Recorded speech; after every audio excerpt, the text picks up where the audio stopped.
ਸਤਿ ਸ਼੍ਰੀ ਅਕਾਲ ਜੀ।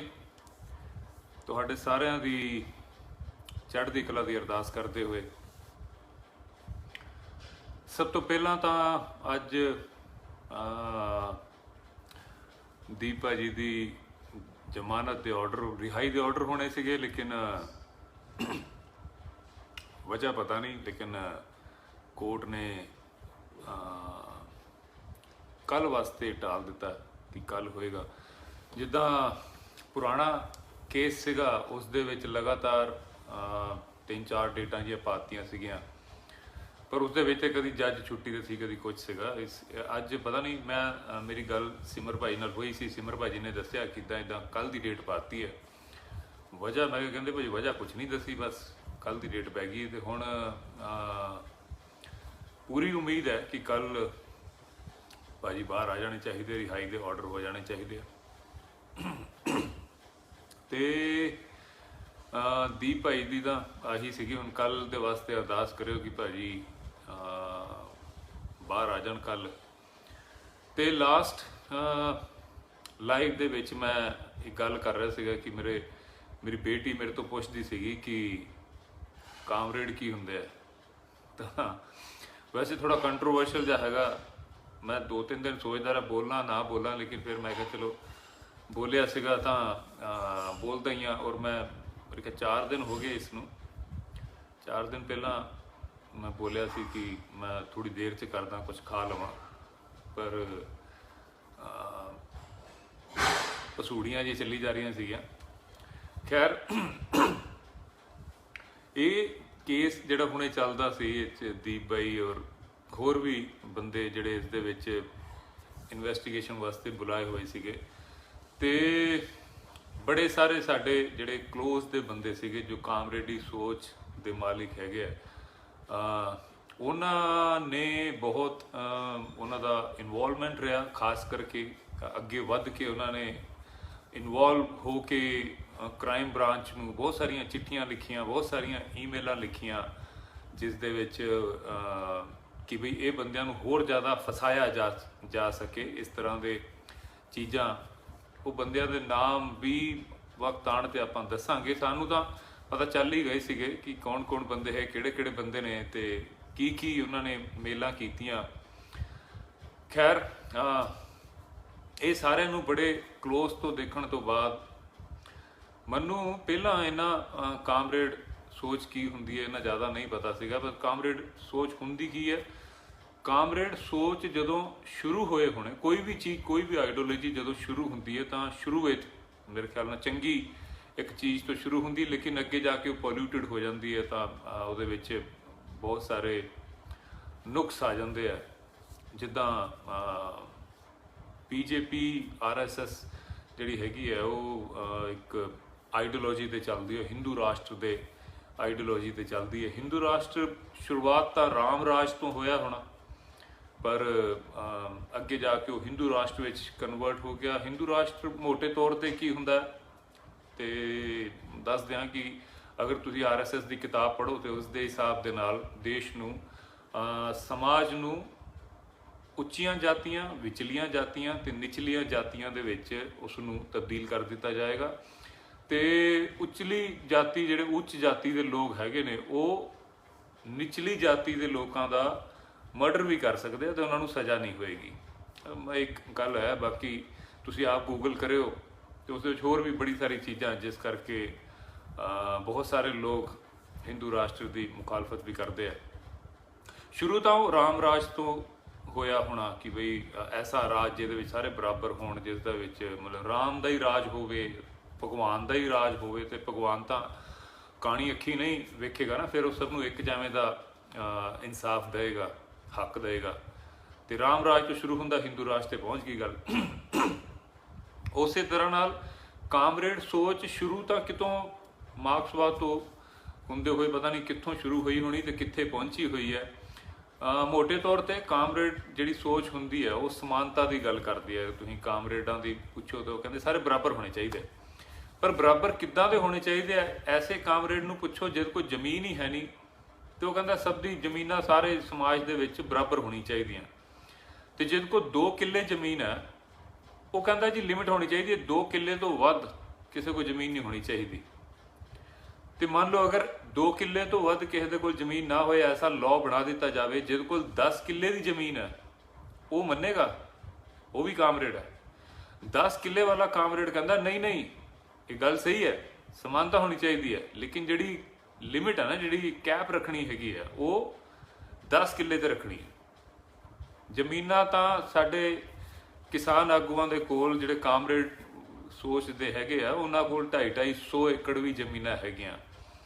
ਤੇ ਜਿਹੜੀ ਇੱਕ ਸਭ ਨੂੰ ਸਮਾਨਤਾ ਹੋਣੀ ਚਾਹੀਦੀ ਹੈ, ਮੈਨੂੰ ਨਹੀਂ ਲੱਗਦਾ ਕਿ ਉਹ ਰੈਡੀ ਹੋਣਗੇ ਇਸ ਚੀਜ਼ ਦੇ ਲਈ ਕਿ ਸਮਾਨਤਾ ਹੋਵੇ। ਜਿਹੜੀ ਕਾਮਰੇਡ ਦੀ ਸੋਚ ਹੋਣੀ ਜਿੱਥੋਂ ਸ਼ੁਰੂ ਹੋਈ ਸੀ ਉੱਥੋਂ ਉਹ ਭਟਕ ਕੇ ਹੁਣ ਤਾਂ ਬਸ ਨੈਗੇਟਿਵ ਗੱਲਾਂ ਤੇ ਹੀ ਹੈ, ਉਹ ਨੈਗੇਟਿਵ ਗੱਲਾਂ ਜ਼ਿਆਦਾ ਕਰਦੇ ਆ ਔਰ ਸਿੱਖ ਧਰਮ ਦੇ ਖਿਲਾਫ ਪਤਾ ਨਹੀਂ ਕਿਉਂ ਹੁੰਦੇ ਆ।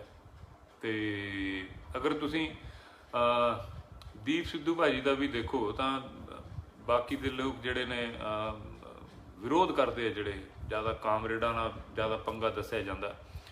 ਤੇ ਦੀਪ ਭਾਜੀ ਦੇ ਨਾਲ ਕੋਈ ਜ਼ਮੀਨ ਦਾ ਰੌਲਾ ਥੋੜੀ ਹੈ, ਕੋਈ ਪਲਾਟ ਦਾ ਰੌਲਾ ਥੋੜੀ ਹੈ, ਕੋਈ ਵੱਟ ਦਾ ਰੌਲਾ ਥੋੜੀ ਹੈ। ਉਹਦੇ ਨਾਲ ਰੌਲਾ ਤਾਂ ਸਿਰਫ ਇਹੀ ਹੈ ਕਿ ਦੀਪ ਸਿੱਧੂ ਭਾਈ ਸਿੱਖੀ ਸਿਧਾਂਤਾਂ ਤੇ ਚੱਲਦਾ। ਕਾਮਰੇਡਾਂ ਨੂੰ ਉਹੀ ਪਸੰਦ ਨਹੀਂ ਹੈ। ਕਾਮਰੇਡਾਂ ਦੇ ਨਜ਼ਦੀਕ ਰਹੋ ਨਾ ਤੇ ਉਹ ਤੁਹਾਨੂੰ ਐਂਟੀ ਸਿੱਖ ਬਣਾਉਣਗੇ ਹੌਲੀ ਹੌਲੀ ਹੌਲੀ ਹੌਲੀ। ਆਹ ਭਾਵੇਂ ਪੱਗਾਂ ਬੰਨੀਆਂ ਹੁੰਦੀਆਂ। ਮੇਰੇ ਘਰ 26 ਜਨਵਰੀ ਤੋਂ ਪਹਿਲਾਂ ਇੱਕ ਪੰਜਾਬ ਦੇ ਇੱਦਾਂ ਦੇ ਕਾਮਰੇਡ ਨੇ, ਬੰਨ੍ਹਦੇ ਪੱਗ ਨੇ, ਕਹਿਣ ਨੂੰ ਫਿਲਮਾਂ ਲਿਖਦੇ ਨੇ ਔਰ ਅਸਲ ਦੇ ਵਿੱਚ ਉਹ ਬੀਜੇਪੀ ਦੇ ਲਈ ਪੰਜਾਬੀ ਦੇ ਲੇਖ ਲਿਖਦੇ ਆ, ਨਾਮ ਕਿਸੇ ਹੋਰ ਦਾ ਪੈਂਦਾ। ਉਹ ਅਕਾਲੀ ਦਲ ਦੇ ਲਈ ਲੇਖ ਲਿਖਦੇ ਆ ਔਰ ਸਾਹਮਣੇ ਉਹ ਅਕਾਲੀ ਦਲ ਨੂੰ, ਬੀਜੇਪੀ ਨੂੰ ਗਾਲਾਂ ਕੱਢਦੇ ਆ। ਹੈਗੇ ਉਹ ਕਾਮਰੇਡ। ਤੇ ਕੋਈ ਸਾਡਾ ਦੋਸਤ ਹੈਗਾ, ਉਹ ਉਹਨਾਂ ਨੂੰ ਲੈ ਕੇ ਮੇਰੇ ਘਰ ਆਇਆ ਤਾਂ ਮੈਂ ਉਹਨਾਂ ਨੂੰ ਪੁੱਛਿਆ, ਮੈਂ ਕਿਹਾ ਭਾਜੀ ਉਹ ਦੀਪ ਸਿੱਧੂ ਭਾਈ ਦੇ ਖਿਲਾਫ ਬਹੁਤ ਬੋਲਦੇ, ਮੈਂ ਭਾਈ ਤੁਹਾਨੂੰ ਤਕਲੀਫ ਕੀ ਹੈ, ਕਿਉਂ ਤੁਸੀਂ ਉਸ ਦੇ ਬਾਰੇ ਗਲਤ ਬੋਲਦੇ ਹੋ? ਕਹਿੰਦੇ ਉਹ ਖਾਲਿਸਤਾਨ ਦੀ ਗੱਲ ਕਰਦਾ। ਮੈਂ ਕਿਹਾ ਖਾਲਿਸਤਾਨ ਦੀ ਗੱਲ ਕਰਨ ਨਾਲ ਕੀ ਹੋ ਗਿਆ? ਤੇ ਕਹਿੰਦੇ ਖਾਲਿਸਤਾਨ ਦੀ ਡਿਮਾਂਡ ਕਰਦਾ। ਮੈਂ ਉਹਨੂੰ ਸਭ ਦੇ ਸਾਹਮਣੇ ਬੋਲਿਆ, ਮੈਂ ਕਿਹਾ ਜੀ ਤੁਹਾਡੇ ਪੈਰ ਆ ਨਾ, ਇਹ ਤੁਹਾਡੇ ਮੈਂ ਸ਼ੂਜ਼ ਦਾ ਨਿਚਲਾ ਹਿੱਸਾ ਮੈਂ ਆਪਣੀ ਜੀਭ ਨਾਲ ਚੱਟ ਜਾਵਾਂਗਾ। ਇੱਕ ਜਗ੍ਹਾ ਤੇ ਦਿਖਾਓ, ਕੋਈ ਵੀਡੀਓ ਦਿਖਾਓ ਜਿੱਥੇ ਦੀਪ ਸਿੱਧੂ ਨੇ ਬੋਲਿਆ ਹੋਵੇ ਕਿ ਸਾਨੂੰ ਖਾਲਿਸਤਾਨ ਚਾਹੀਦਾ। ਕਹਿੰਦੇ ਫਿਰ ਗੱਲ ਟੋਲ ਜੀ ਕਰਕੇ ਕਹਿੰਦੇ ਉਹ ਪਿੰਡਰਾਂ ਵਾਲੇ ਦੀ ਗੱਲ ਕਰਦਾ। ਤੇ ਮੈਂ ਚਲੋ ਪਿੰਡਰਾਂ ਵਾਲੇ ਨਾਲ ਤੁਹਾਨੂੰ ਕੀ ਤਕਲੀਫ ਆ? ਕਹਿੰਦੇ ਉਹ ਵੀ ਖਾਲਿਸਤਾਨ ਦੀ ਗੱਲ ਕਰਦਾ ਸੀ। ਤੇ ਮੈਂ ਚਲੋ ਤੁਹਾਨੂੰ ਮੈਂ ਫਿਰ, ਮੇਰੀ ਆਫਰ ਉਹੀ ਹੈ, ਮੈਂ ਤੁਹਾਡੇ ਤਲਵੇ ਫਿਰ ਆਪਣੀ ਜ਼ੁਬਾਨ ਨਾਲ ਚੱਟ ਜਾਊਂਗਾ। ਇੱਕ ਵੀਡੀਓ ਦਿਖਾਓ YouTube ਦੇ ਉੱਤੇ, ਸੰਤਾਂ ਦੇ ਹਜ਼ਾਰਾਂ ਵੀਡੀਓ ਪਏ ਨੇ, ਕੋਈ ਇੱਕ ਵੀਡੀਓ ਦਿਖਾ ਦਿਓ ਜਿਸ ਦੇ ਵਿੱਚ ਸੰਤ ਜਰਨੈਲ ਸਿੰਘ ਪਿੰਡਰਾਂ ਵਾਲੇ ਨੇ ਕਿਹਾ ਹੋਏ ਕਿ ਸਾਨੂੰ ਖਾਲਿਸਤਾਨ ਚਾਹੀਦਾ।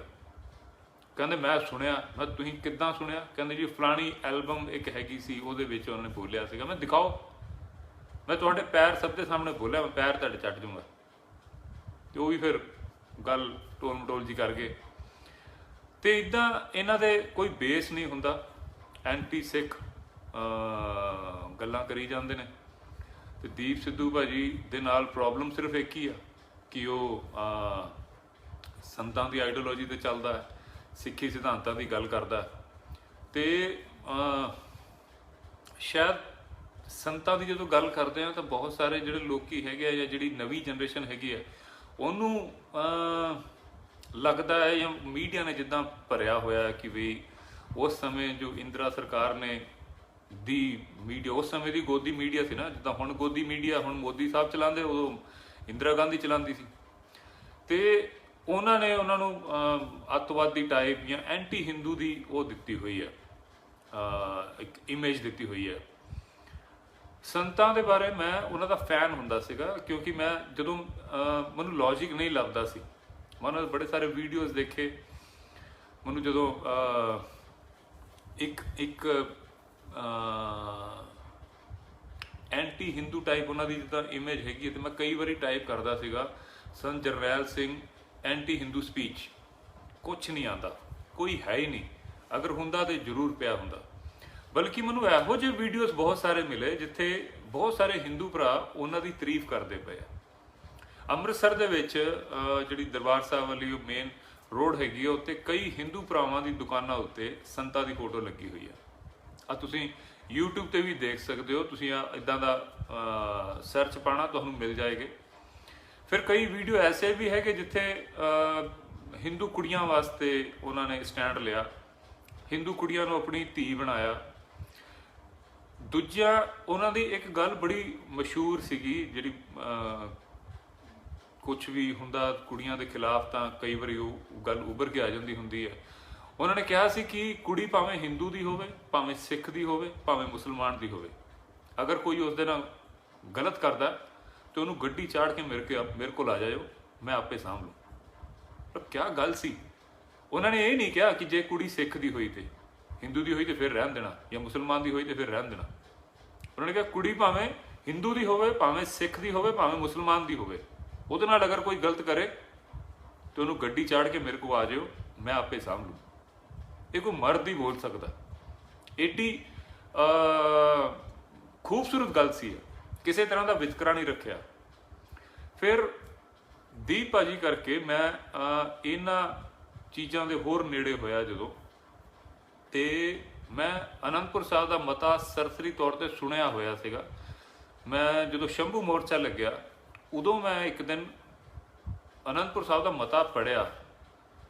ਮੈਂ ਪਹਿਲਾਂ ਭਗਤ ਸੀਗਾ, ਉਹ ਭਗਤ ਦੇ ਕਈ ਗੁਣਾ ਮੈਂ ਹੋ ਗਿਆ, ਮਤਲਬ ਉਹਨਾਂ ਦਾ ਫੈਨ ਜਿਹੜਾ ਸੀਗਾ ਕਈ ਗੁਣਾ ਹੋ ਗਿਆ। ਕਿ ਇੱਕ ਬੰਦਾ ਯਾਰ 50 ਸਾਲ ਪਹਿਲਾਂ ਇਹੋ ਜਿਹਾ ਗੱਲਾਂ ਕਰਦਾ ਸੀ। ਉਸ ਮਤੇ ਵਿੱਚ ਇੱਕ ਗੱਲ ਹੈਗੀ ਹੈ, ਕਿਉਂਕਿ ਉਸ ਸਮੇਂ ਪੰਜਾਬ ਦੇ ਵਿੱਚ ਬਹੁਤ ਤਸ਼ੱਦਦ ਵੀ ਹੁੰਦੀ ਸੀਗੀ, ਔਰ ਬਹੁਤ ਗਲਤ ਵੀ ਇਸ ਚੀਜ਼ ਦਾ ਨਜਾਇਜ਼ ਫਾਇਦਾ ਚੁੱਕਿਆ ਜਾਂਦਾ ਸੀਗਾ। ਤੇ ਉਹਨਾਂ ਨੇ ਉਸ ਮਤੇ ਵਿੱਚ ਇਹ ਨਹੀਂ ਲਿਖਿਆ ਕਿ ਸਿੱਖ ਕੁੜੀ ਲਿਖਿਆ, ਕਿਸੇ ਦੀ ਵੀ ਕੁੜੀ ਹੋਵੇ ਉਹ ਕਦੀ ਵੀ ਥਾਣੇ ਨਹੀਂ ਬੁਲਾਈ ਜਾ ਸਕਦੀ। ਹਾਂ, ਕੋਰਟ ਦੇ ਵਿੱਚ ਹੋ ਸਕਦਾ ਹੈ, ਲੇਕਿਨ ਥਾਣੇ ਨਾ ਬੁਲਾਈ ਜਾਵੇ।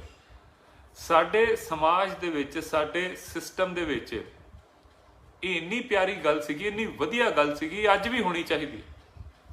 ਲੇਕਿਨ ਉਹ ਬੰਦਾ 50 ਸਾਲ ਪਹਿਲਾਂ ਬੋਲ ਗਿਆ, ਇਸ ਤੇ ਲੜਦਾ ਰਿਹਾ। ਉਸ ਮਤੇ ਉੱਤੇ ਜਿਹੜੀਆਂ ਚੀਜ਼ਾਂ ਸੀਗੀਆਂ ਕਮਾਲ ਦੀਆਂ ਚੀਜ਼ਾਂ ਸੀ।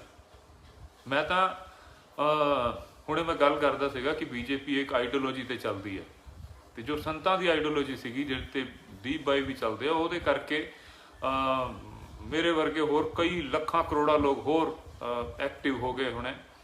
ਤੇ ਜਿੱਦਾਂ ਸੰਤਾਂ ਦੀ ਮੈਂ ਗੱਲ ਕਰਦਾ ਸੀਗਾ ਤੇ ਉਹਨਾਂ ਨੂੰ ਐਂਟੀ ਹਿੰਦੂ ਇਮੇਜ ਮੀਡੀਆ ਨੇ ਬਣਾਈ ਹੋਈ ਸੀਗੀ। ਤੇ ਹੁਣੇ ਮੈਂ ਜਿੱਦਾਂ ਦੱਸਿਆ ਵੀ ਕਿ ਉਹ ਬਿਲਕੁਲ ਵੀ ਉਸ ਬੰਦੇ ਦੇ ਵਿੱਚ ਵਿਤਕਰਾ ਹੀ ਨਹੀਂ ਸੀਗਾ। ਮੈਂ 3-4 ਵੀਡੀਓ ਪਹਿਲਾਂ ਲਾਈਵ ਪਹਿਲਾਂ ਵੀ ਇੱਕ ਦਿਨ ਇਹ ਵੀ ਬੋਲਿਆ ਸੀਗਾ ਕਿ ਜੇ ਕਦੀ ਇਹ ਹੋ ਨਹੀਂ ਸਕਦਾ ਕਿ ਦੀਪ ਬਾਈ ਕਿਸੇ ਦੇ ਖਿਲਾਫ, ਕਿਸੇ ਧਰਮ ਦੇ ਖਿਲਾਫ ਗੱਲ ਬੋਲੇ, ਇਹ ਸਿੱਖੀਜ਼ਮ ਦੇ ਖਿਲਾਫ ਗੱਲ ਹੋਏਗੀ। ਕਦੀ ਉਹ ਬੰਦਾ ਸਿੱਖ ਨਹੀਂ ਹੋ ਸਕਦਾ ਮੇਰੇ ਹਿਸਾਬ ਨਾਲ ਜਿਹੜਾ ਕਿਸੇ ਹੋਰ ਧਰਮ ਦੇ ਖਿਲਾਫ ਗੱਲ ਬੋਲੇ।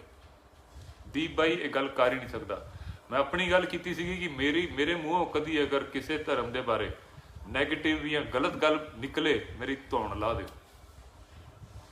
ਤੇ ਇਹ ਆਈਡੀਓਲੋਜੀ ਦੇ ਉੱਤੇ ਅਸੀਂ ਚੱਲਦੇ ਪਏ ਹਾਂ। ਉਸ ਦੇ ਲਈ ਹਾਲੇ ਬਹੁਤ ਕੁਛ ਹਾਲੇ ਕਰਨਾ। ਤੇ ਕਿੰਨੀ ਦੇਰ ਦਾ ਹੋ ਗਿਆ? ਮੈਨੂੰ ਉਦੋਂ ਕੇ ਭਾਜੀ ਨੇ ਦੱਸਿਆ ਸੀਗਾ ਕਿ ਵੀਡੀਓ ਜ਼ਿਆਦਾ ਲੰਬੇ ਨਾ ਰੱਖਿਆ ਕਰ, ਕਿ ਛੋਟੇ ਵੀਡੀਓ ਰੱਖਿਆ ਕਰ। ਜ਼ਿਆਦਾ ਵੀਡੀਓ ਫਿਰ ਇੱਕ ਤਾਂ ਲੋਕਾਂ ਨੇ ਹੋਰ ਕੰਮ ਵੀ ਕਰਨਾ ਹੁੰਦਾ ਤੇ ਫਰਕ ਜਲਦੀ ਹੋ ਜਾ ਕਰਨ। ਤੇ ਕਾਮਰੇਡਾਂ ਦਾ ਇਹੀ ਸੀਗਾ ਕਿ ਜ਼ਿਆਦਾ ਉਹਨਾਂ ਨੂੰ ਇਹ ਕਾਮਰੇਡ ਉਹੀ ਵਾਲੇ ਕਾਮਰੇਡ ਜਿਹੜੇ ਪਹਿਲਾਂ ਜਿਨ੍ਹਾਂ ਦਾ ਮੈਂ ਜ਼ਿਕਰ ਕੀਤਾ, ਇੱਕ ਉਹ ਸਿੱਖ ਧਰਮ ਦੇ ਖਿਲਾਫ ਬੜਾ ਬੋਲਦੇ। ਮੈਂ ਭਾਈ ਤੁਸੀਂ ਇੱਦਾਂ ਸਿੱਖ ਧਰਮ ਦੇ ਖਿਲਾਫ ਬੜਾ ਬੋਲਦੇ। ਕਹਿੰਦਾ ਮੈਂ ਨਾਸਤਿਕ ਹਾਂ। ਮੈਂ ਚਲੋ ਵੀ ਠੀਕ ਹੈ, ਉਹਨਾਂ ਦੀ ਮਰਜ਼ੀ, ਨਾਸਤਿਕ ਹੈ। ਤੇ ਇੱਕ ਦਿਨ ਮੈਂ ਉਹਨਾਂ ਦੇ ਘਰ ਗਿਆ ਤੇ ਉਹਨਾਂ ਦੇ ਘਰ ਕਹਿੰਦੇ ਮੈਂ ਆਇਆ ਜਰਾ। ਉਸ ਦਿਨ ਉਹ ਸੀਗਾ ਕਰਵਾ ਚੌਥ ਦਾ ਵਰਤ। ਮੈਂ ਕਿੱਥੇ ਚੱਲੇ ਹੋ? ਕਹਿੰਦੇ ਜਰਾ ਵੋਟੀ ਨੇ ਵਰਤ ਤੋੜਨਾ। ਮੈਂ ਕਿਹਾ ਯਾਰ ਨਾਸਤਿਕ ਤੁਸੀਂ ਸਿਰਫ ਸਿੱਖੀ ਵਾਸਤੇ ਹੋ? ਬੰਦੇ ਪੱਗ ਹੈ, ਗਾਲਾਂ ਜਾਂ ਨੈਗੇਟਿਵ ਗੱਲਾਂ ਸਿੱਖੀ ਵਾਸਤੇ ਬੋਲਦੇ ਆ।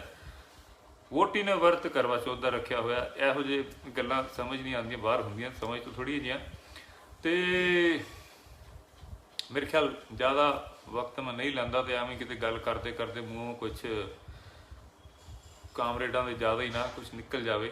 ਮੈਂ ਕਿਹਾ ਗੱਲ ਅੱਜ ਇੱਥੇ ਹੀ ਖ਼ਤਮ ਕਰਦੇ ਹਾਂ, ਦੁਬਾਰਾ ਫਿਰ ਕਿਸੇ ਦਿਨ ਕਾਮਰੇਡਾਂ ਦਾ ਟੌਪਿਕ ਛੇੜਾਂਗੇ।